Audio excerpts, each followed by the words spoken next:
Principal, Monsieur le député de Lévis.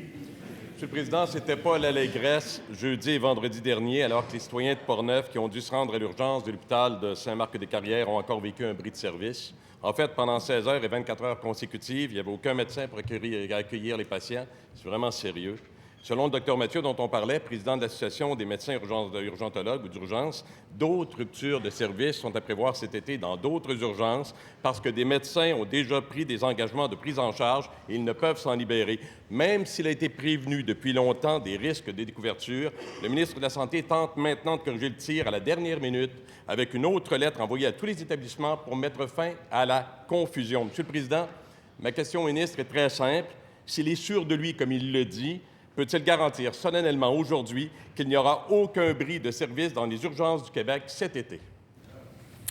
Monsieur le ministre de la Santé. On me demande, encore une fois, de faire des garanties solennelles. Alors, je vais donner une réponse très simple sur un fait vécu récemment. Récemment, dans un hôpital très connu là, dans les médias récemment, qui est celui de l'hôpital de l'Apocatière, Monsieur le Président. Il y a eu un décès. Je ne peux pas prédire, Monsieur le Président, que dans une urgence dans laquelle œuvrent des médecins, qu'il n'y en ait pas un qui décède. J'aime pas ça prendre cet exemple-là parce que ça rappelle des mauvais souvenirs à des gens qui nous écoutent peut-être aujourd'hui. Mais lorsqu'on demande à un politicien, un ministre, à plus forte raison, de faire une déclaration solennelle prévisant que rien ne va se passer, bien, je pense que notre collègue et tous ceux qui sont ici et qui nous écoutent savent que c'est le genre de choses qu'on ne peut pas prédire. Par contre, je peux garantir très solennellement que tous les efforts qui doivent être faits et qui sont actuellement faits le sont pour faire en sorte qu'il n'y ait pas de situation malheureuse. C'est ça que l'on fait aujourd'hui. Et la lettre que j'ai envoyée cette semaine, Monsieur le Président, était justement dans cette finalité-là, faire en sorte que les bonnes décisions se prennent aujourd'hui pour éviter ces situations-là. Première complémentaire, Monsieur le député de Lévis. Monsieur le Président, dans certaines régions du Québec, le soir et la fin de semaine, l'urgence est le seul endroit où il est possible de voir un médecin. On a un méchant problème si le ministre de la Santé n'est pas capable de garantir qu'il n'y aura pas de bris de service dans les urgences cet été. Les citoyens, légitimement, peuvent être inquiets. C'est la priorité des priorités. Je pense que le ministre l'a déjà exprimé. À Saint-Marc-des-Carrières, les bris de service à l'urgence sont récurrents. Il le sait. Ça va arrêter quand? Monsieur le ministre de la Santé. Monsieur le Président, la situation des urgences, tout comme la prise en charge au Québec, va arrêter et elle est en train d'arrêter pour une raison qui est très simple, parce que nous avons mis en place les leviers pour faire en sorte que, justement, les deux se fassent.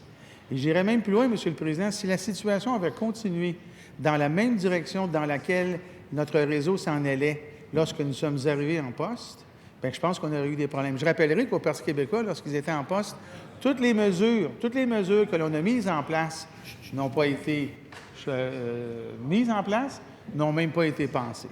On a mis en place, Monsieur le Président, ce qu'il fallait pour changer de direction de notre système de santé et aujourd'hui, il va mieux, Monsieur le Président, et je pense qu'il ira encore mieux à la fin de notre Deuxième complémentaire, Monsieur le député de Lévis. Monsieur le Président, ça fait presque 13 ans que le Parti libéral est au pouvoir. On parle encore de bris de service dans les urgences. Le ministre de la Santé a été prévenu depuis des mois des risques de découverture, alors qu'on apprend que 28 médecins d'urgence qui viennent de compléter leur formation n'ont pas réussi à obtenir un poste. Comment se fait-il que des urgentologues formés ne puissent pas soigner des patients alors qu'on anticipe encore des fermetures d'urgence? Monsieur le ministre de la Santé. Et à cela, la réponse est très simple, Monsieur le Président. Les postes sont là.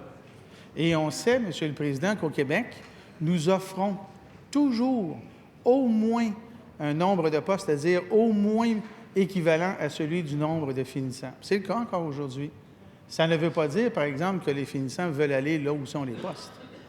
Et là-dessus, Monsieur le Président, on n'a pas tous les pouvoirs.